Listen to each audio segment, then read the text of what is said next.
Welcome to Nerdy and Flirty, a podcast designed to help you create a life that you love. It's nerdy with science-backed information, and it's flirty. It's fun, it's quick, it's straight to the point. My name is Cass, and welcome back to the podcast. This episode is like a masterclass on all things processed foods, the food industry. We're talking about obesity. We're talking about statistics.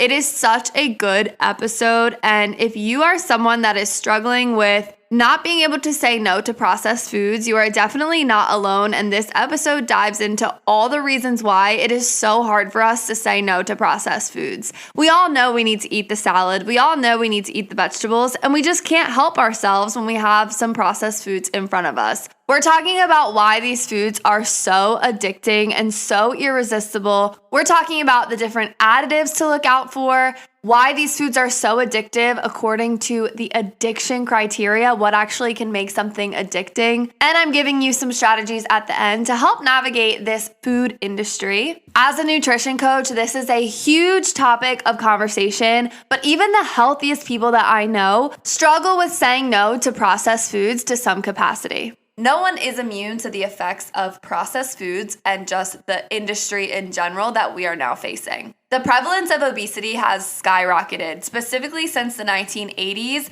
obesity has doubled and it continues to grow significantly. 1 in 3 people are struggling with obesity. And obesity is not just a standalone condition, but it also increases risk for so many other conditions, including cardiovascular disease, diabetes, and so many more. Obesity is pretty misunderstood to the general public and in society. People love to talk about the causes of obesity. Specifically, people that don't struggle with obesity have a lot to say about where it comes from and what to do about it. I see lots of things about people saying it's just genetics and I'm just predisposed, which doesn't truly paint the right picture for obesity. And also people love to say, oh, just say no. You just need to have better self-control around junk food. Just say no. All of these different messages that not only make you feel bad if you're struggling with obesity, but also are not accurate on the full picture of obesity. Obesity has skyrocketed in the past few decades,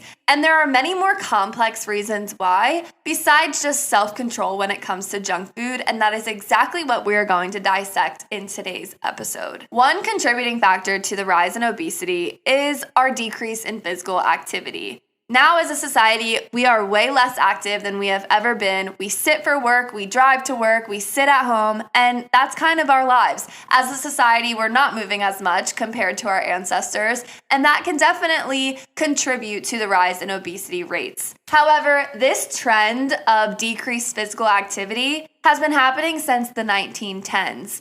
In the 1910s, a lot of industrialization started happening, which led to people being less active. But obesity rates were not as high in the 1910s as they are now. So what would cause a skyrocket of obesity starting in the 1980s? What happened in the 1980s that would start the rise of obesity? Well, let me tell you, the introduction of processed foods into our society. Specifically, the ultra-processed foods. Ultra-processed foods emerged in the 1980s, and since then, this modern food environment that we have now has completely shifted the health of our society.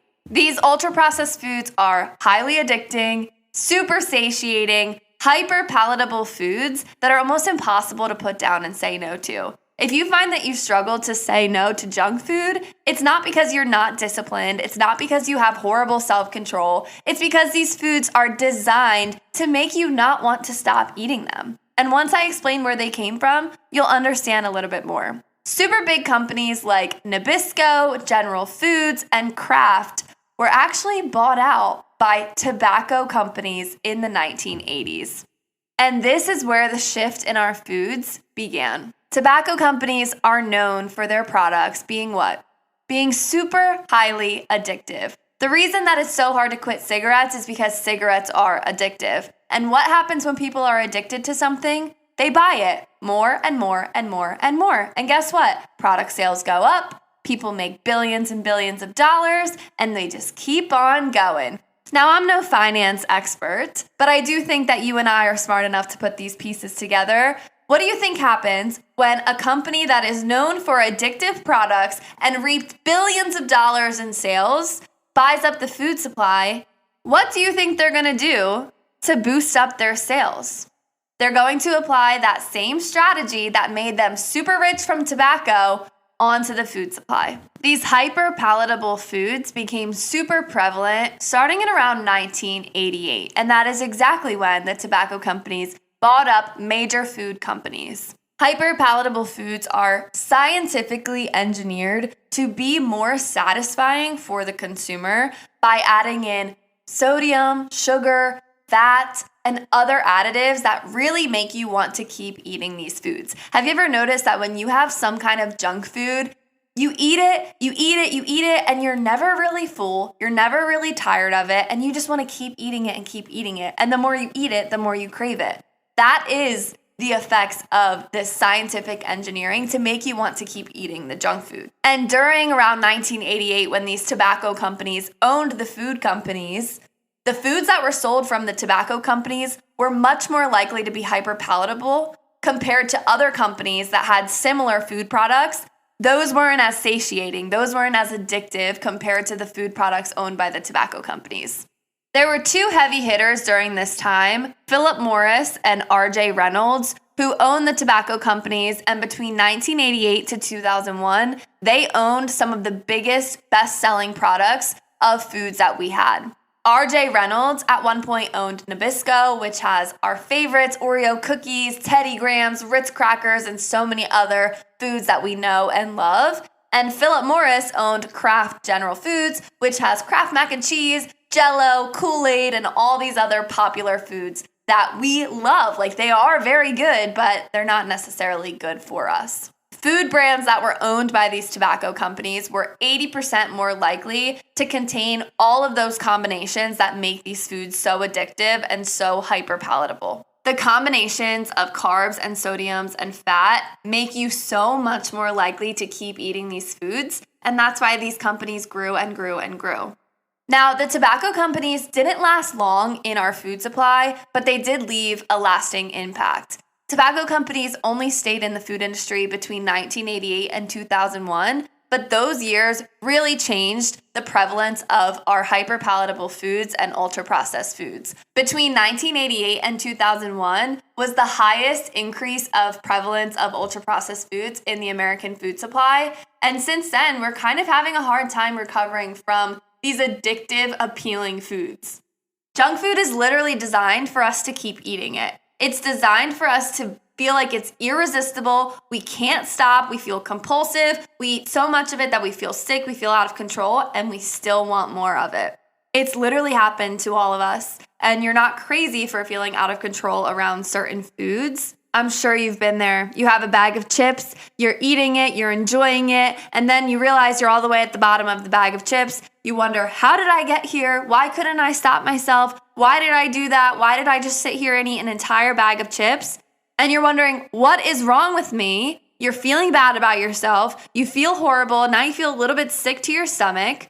And then in a couple weeks, you have the same chips and you're craving them and they're so good again. That's not you. Nothing is wrong with you for not having the self-control or the discipline. It's not about self-control. It's not about self-discipline. These foods are literally scientifically engineered to do that to you. Even the healthiest people have a hard time saying no to these foods once they're eating them. The thing is, these foods are not natural. So our body doesn't have a natural reaction when we're eating them. Think about it. Have you ever had a problem overeating vegetables? Have you ever had a plate of vegetables and you just couldn't stop yourself? You kept getting more and more and more and more and more until you felt sick?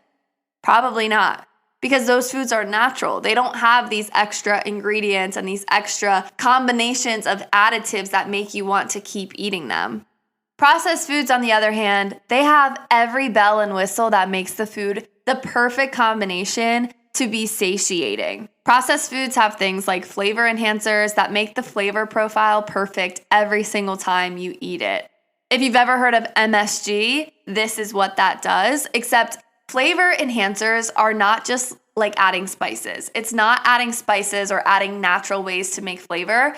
It's all artificial. These flavor enhancers are super artificial and they're super cheaply made so that you can get these processed foods for cheap, and they make them even cheaper. There's also coloring agents which make the food that perfect color that makes you want to eat it. So much of the food experience is how we perceive the food to be. So if you see a brightly colored food, you're going to want to eat it. And this actually goes back to evolutionarily how we found our foods.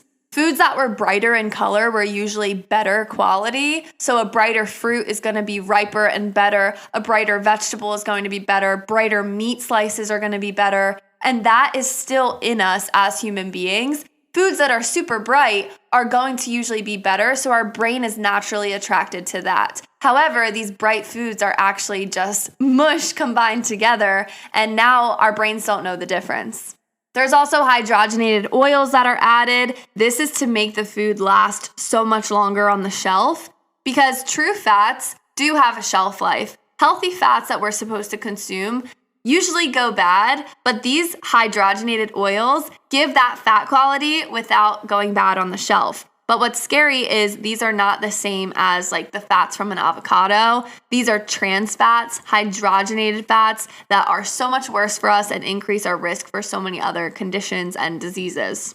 Another thing that processed foods have are emulsifiers, which change how the food breaks down in your mouth. So an emulsifier will make the food more satisfying to eat and break down in your mouth. The texture is different. It has a richer taste. You'll notice if you eat processed foods, the act of eating it is usually really enjoyable because of these emulsifiers. Egg yolks are a natural emulsifier, but like I mentioned before, egg yolks go bad. So instead of adding a natural emulsifier like an egg yolk, food companies add chemical emulsifiers, which are usually very difficult to pronounce, these long names on the back of the ingredients list, and you're like, what even is that? It's changing the experience of eating the food that you're eating.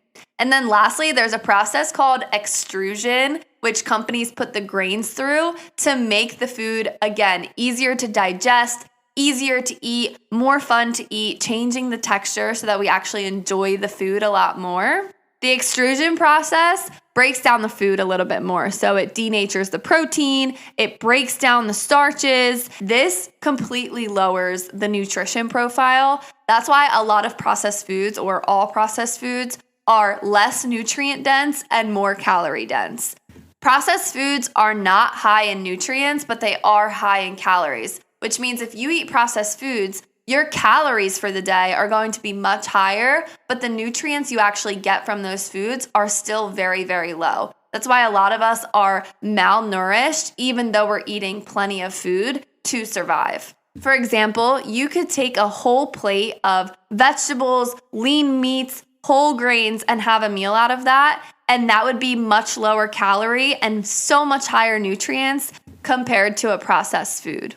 There are some accounts on Instagram that actually show this breakdown, and I think it's really interesting to see, where they'll take a huge plate of all these unprocessed foods, vegetables, fruits, all these different things, and it'll be like 300 calories, and then they'll put 300 calories of a processed food and it'll be like 7 chips. And it's like, this is the same calorie density, but the nutrient density is so different, and that is leading to a lot of problems down the road.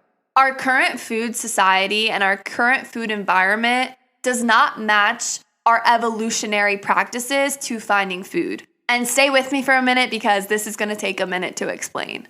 Back in our ancestor days, we would have food scarcity, which means that at certain times there wouldn't be a lot of food. We wouldn't be hunting and gathering as much. There wouldn't be as much abundance of food, which means we would go through periods of not having a lot of food.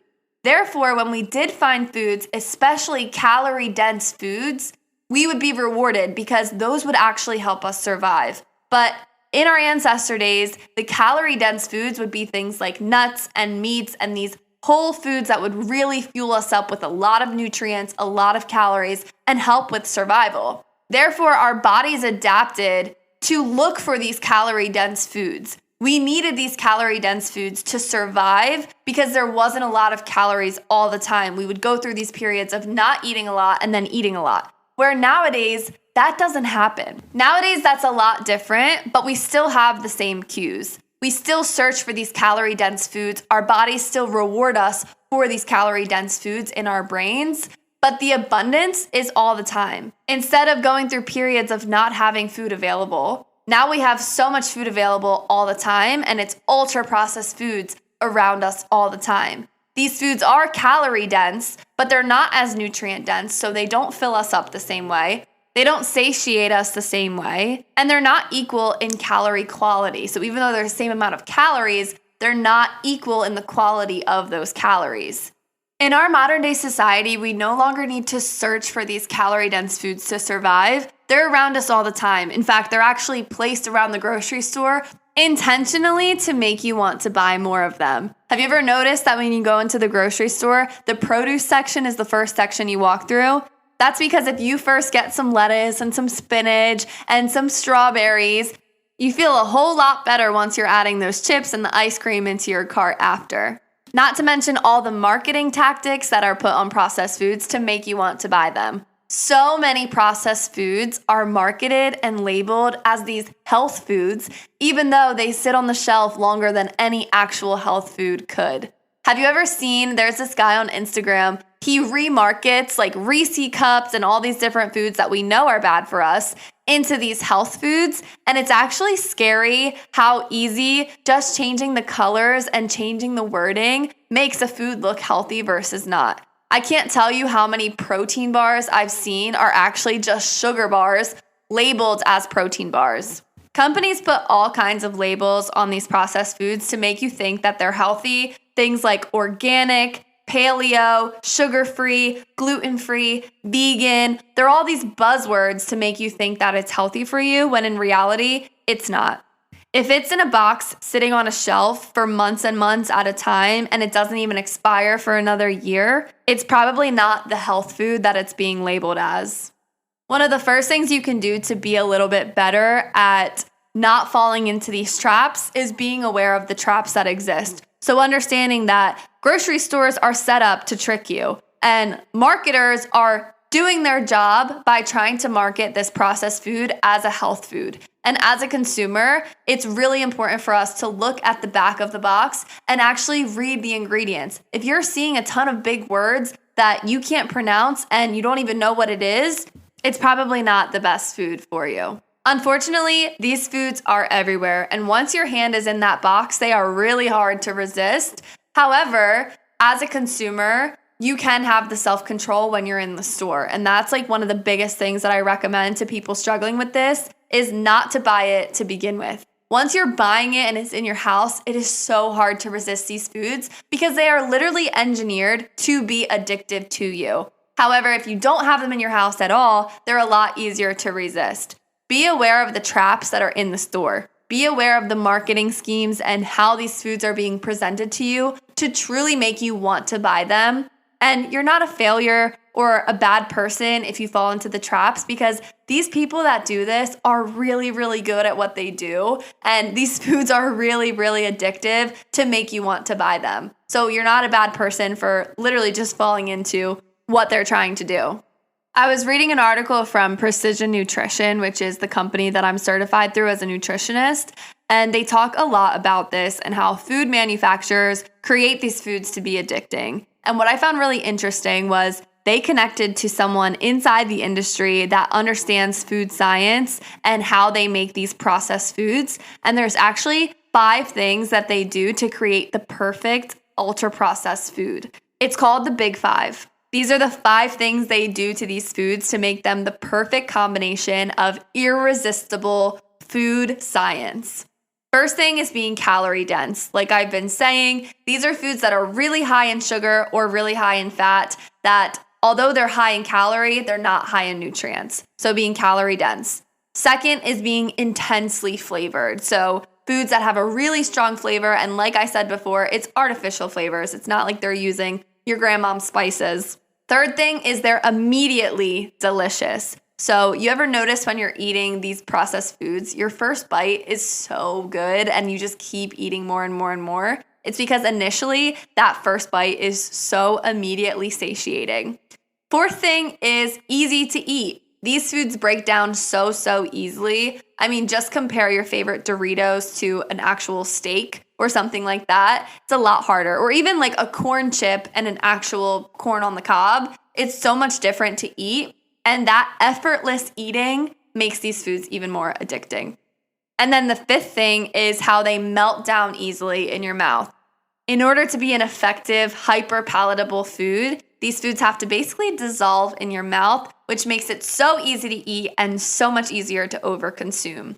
These 5 things are in these products that are just irresistible, and companies actually create these foods like this on purpose so that you have no choice but to eat them and eat them more and buy them more and boost their sales. That's why I can't say this enough, but it's not really about having willpower or having self-control or not being lazy when it comes to these foods. These foods are truly addicting and they're so rewarding in your brain that it's so hard to say no to them once you're in them. You're not a failure for eating a bunch at one time. You're just falling into the trap that these foods create on purpose. One of the biggest strategies to overcoming this is just trying to eat as unprocessed as possible. But there's actually 4 categories of groups of foods that explains how processed a food actually is. It's called the NOVA food classification system, and this is one of the most popular food classification systems that we have. This classification system can help you understand where your foods lie when it comes to processed or unprocessed foods because there is a spectrum on how processed foods are.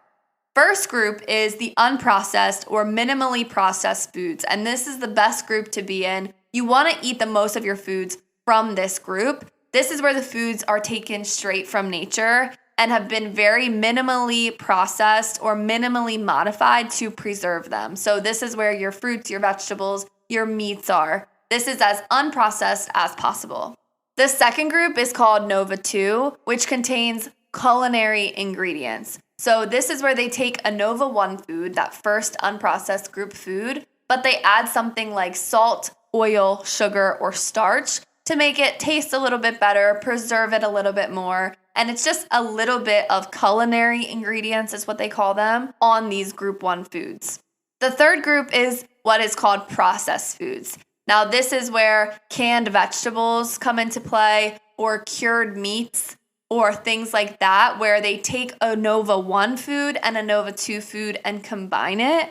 These are less ideal to eat, but they're not considered ultra processed foods yet, but they are considered processed. The fourth group is what we've been talking about a lot, which is these ultra processed foods. This is where the Oreos, the Doritos, all these different branded foods come into play. These are ready to eat and they're mostly or entirely made from substances that have foods and additives with little group 1 foods involved. These are the furthest thing from a naturally occurring food, and they hardly contain any naturally occurring food product in them.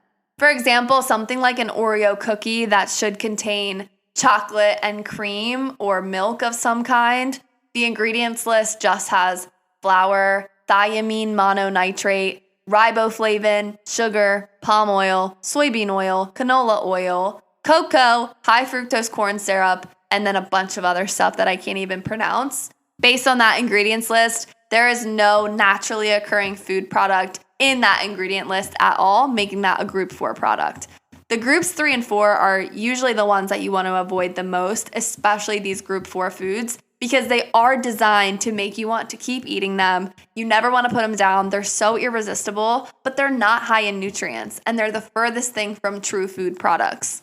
So many professionals are now comparing the addictiveness of processed foods to the addictiveness of drugs and substances that we know are addictive. There are 4 criteria to measure if a substance is addictive, and ultra-processed foods meet all of these criteria the same way that heroin and cocaine and actual drugs meet them. The first thing to evaluate is the compulsive use of the substance or the drug or whatever it is. So we know that any drug or substance that we know is addictive has this compulsive use to it. People just can't seem to resist the urge to do it. And ultra-processed foods are proven to have this same effect. For example, let's take binge eating. Binge eating is one of the biggest sources of evidence for this because when people are in a binge, they are most likely consuming ultra-processed foods. Things like cookies, cakes, chips. People are not likely binging fruits and vegetables and these natural foods that exist just in nature because these natural foods don't have the same effect when consumed. They're not as satiating right off the bat. They're not as gratifying right off the bat, unlike ultra-processed foods, which are. Ultra-processed foods are super triggering for compulsive use, just like any other addictive substance. The second thing to evaluate is the psychoactivity of the substance. So in order for something to be considered addictive, it has to have psychoactive effects. A psychoactive effect is something that produces a different mood or an alteration of mood in the brain. For example, we know that tobacco, alcohol, opioids, all of these substances that we know of and have heard of alter your mood and your personality. Ultra-processed foods are no different. These ultra-processed foods spike your dopamine just like any other addictive substance would. For example, there was this very interesting study that I was reading that compared the effects of chocolate and nicotine, and the euphoria ratings were higher in the chocolate than they were in the nicotine. And the third criterion for understanding if something is considered addictive is if it's reinforcing. To understand if something is reinforcing is if it's so rewarding that you would want to self-administer it to yourself. So, for example, in tobacco products, nicotine is the reinforcing substance that makes you want to self-administer nicotine. Ultra-processed foods have these reinforcing behaviors, and that's very clear because even when we're fully satiated, we still will continue to eat all these ultra-processed foods just by choice, like potato chips, candy, cookies, all of these things. We are so likely to continue to consume these ultra-processed foods even when we're full, versus compared to an actual piece of fruit, that self-administration is not as high. If you were full off of apples, you wouldn't keep eating more apples, you would just stop eating them. In fact, in some different animal studies, animals will continue to self-administer highly processed foods in a much wider range of conditions compared to nicotine, which is crazy because a lot of us will admit that nicotine is addictive, but we won't necessarily admit or understand that highly processed foods are. And then the last piece of criteria is these strong urges or cravings for the substance. So we know that if we're hungry, we're likely going to have a craving for food because that's a very natural adaptive response. But unfortunately, the craving for highly processed foods occurs even when we're full, and that is what makes it so addictive or meets the criteria to be addictive. And you can even evaluate that in your own life. I mean, most of your food cravings are probably things like chocolate, sweets, pizza, things that are so good and so satiating. I doubt that most of us are craving apples and zucchinis and cucumbers on the regular. I mean, I know sometimes I crave these healthy foods because I go through a period of eating really unhealthy that I'm like, oh my God, I need a salad right now. But most of the time, if I'm craving a food, I'm craving a piece of cake or a piece of chocolate or a Reese cup or these highly processed, highly addictive, highly satiating foods. There is absolutely no argument that these ultra-processed foods are the perfect combination of scientific engineering to make these foods so addictive, so satiating, so irresistible. And I really, really want to hone in on the fact that if you have a hard time resisting these, it's not you. It is the foods. They are literally made to be like this. They are just as addictive as the drugs and substances that we know to be so addictive. So why do we treat food any different than those things? Because if someone had a drug addiction, I would like to think that most of us would have compassion for the fact that the substance itself is so addictive and it has these properties that make it so irresistible. That's why a lot of people have a hard time quitting nicotine or alcohol or any other substance that is addictive. But when it comes to food, that compassion is lost. We don't have that same compassion for others or for ourselves when we struggle to say no to these ultra-processed foods. When, if we break it down, they have the same criteria as these addictive substances that we know. Unfortunately, we don't have that same compassion for ourselves. We fall into these traps of, oh, I'm such a failure, this self-loathing, self-pity mentality of, why couldn't I say no? I have such a problem. Why didn't I stop? All these different things. And we fall into this deep hole when the reality is that these foods are literally created to do that to us. So what are we supposed to do about this? Because unfortunately, processed foods aren't going anywhere. I think many people are becoming more aware of it, and so many people are talking about the negative effects. But that doesn't get rid of the fact that our stores are filled with them. They're all around us. And once we have them, we can't seem to stop, even if we know they're bad for us. So many of us know that junk food is not a healthy option for us, and they're hardly even true food products. And yet we can't stop and we can't say no. The healthiest people that I know struggle to say no to processed food sometimes. So what are we supposed to do about this? Well, one of the first things that we can do is just being aware of the fact that these foods are created to do this to us. I already talked about the grocery store. Understanding that these foods are marketed to make you want them is a superpower in itself. Once you understand that these foods are literally marketed to elicit this response from you, makes it so much easier to say no to it. When I go to the grocery store, I really try to avoid the aisles in the middle. I walk around the perimeter. You've probably heard that advice before, but when you walk in, walk through the produce section, walk around to the meat section, walk to the dairy section, and get your booty out of there, because it is so easy once you start seeing the colorful boxes and you start remembering how satiating these processed foods are, they're really hard to say no. So my first thing is walk around the perimeter. Try not to even go near those foods. And if you do, or you're like, oh, I should try this because this actually looks like it's a good food, read through the ingredients. Really read through them and see if you can pronounce the words on there, if you know what those foods are. If it's made from things that you know and you've seen and they're real foods, then hell yeah, buy that. But for the most part, they're not. It's usually added with tons of emulsifiers and things that we discussed in the beginning of the episode. So being aware of the ingredients and what's in them. There's a great app for this. It's called Yuka, Y-U-K-A, where you can scan different foods to see what the ingredients are, and it actually ranks what they are, and it'll tell you what it does to your body and why it's added. A lot of the ingredients are those emulsifiers and flavorings and food colorings and different things like that. And the Yuka app breaks it down and tells you not only what it is, but the negative health effects associated with it. I love that app. It makes everything so much easier if you're not sure if something's good or not.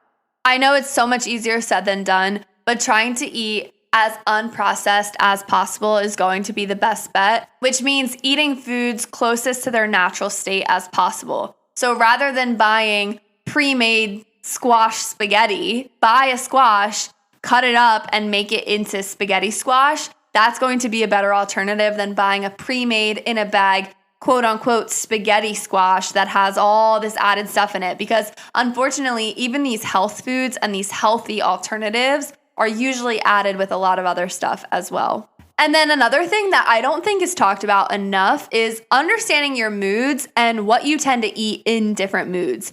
There's no denying that a lot of us turn to food as a stress reliever or a mood booster when we're in a negative state of mind. And a lot of us have these patterns that we're not even necessarily aware of when we do this. These ultra-processed foods have the highest reward rate or the highest return rate because of how satiating they are. They literally do something to our brain to make us feel better instantly, and they're so satisfying to eat, but they're not necessarily the best coping strategy if you are in a stressed out state. According to the American Psychological Association, the least effective stress relievers are things like gambling, shopping, eating, drinking, smoking, video games, going on the internet, and watching TV. A lot of us use those things as stress relievers because they feel really good in the moment, but long term, they're not actually reducing your stress. Some better alternatives that not only feel good in the short term, but also have much better lasting rates in the long term are things like exercising, reading, listening to music, religion, spending time with friends and family, getting a massage, going for a walk outside, doing yoga, a creative hobby, etc. The first set, the least effective stress relievers, these give us a hit of dopamine, but they don't actually deal with the stress. The second set, the really effective strategies for dealing with stress, boost serotonin, which actually calms down your stress response and increases your feelings of well-being. Although they're not as exciting and it's not as satiating or satisfying straight off the bat, this deals with your stress long-term and is so much more effective in stress release. The things like eating and drinking and shopping and smoking, those spike your dopamine, but dopamine isn't long-lasting. It's very temporary, and over time, it actually stimulates your adrenaline and stress response longer, so you're not dealing with your stress as well as you think you are. And then guess what? You don't deal with your stress, and the patterns continue, and you turn to food more, and you turn to drinking more, and you turn to different things more and more and more. So many of us spend so many days stressed out, overworked, overrun, and a lot of our food and eating patterns are linked to this stress. So we turn to these ultra-processed foods for a quick dopamine hit to make us feel a little bit better. But over time, that's doing much more harm than good. If that's really resonating with you and you feel like part of your food response and your eating patterns are linked to your high stress, really try to adopt some of those healthier habits that I've talked about, like exercise, yoga, reading, to actually effectively manage your stress. And over time, those long-term effects will build up and you will start to feel better. Start to look at what your moods were when you were eating. You can keep a journal about this. You can look at where you were, what you were doing, what was going on in your life, and really understand to see if there are patterns of, oh, I realized I'm eating these ultra-processed foods every day when I get home from work. Okay, well, if that's a pattern you recognize, then you can actually do something about it and start to change the patterns that you have. Nowadays, there's no denying that food is a lot more than just survival. We don't just eat to survive. We eat to socialize. We eat to relieve stress. We eat to feel better. We eat to connect with others. There are so many reasons why we eat now besides just survival, and it's important to understand that and also not vilify that. It is important to connect with others, and socializing is amazing, and doing that through food really can connect you to people, but it's important to understand the context and where you're doing it and how you're doing it.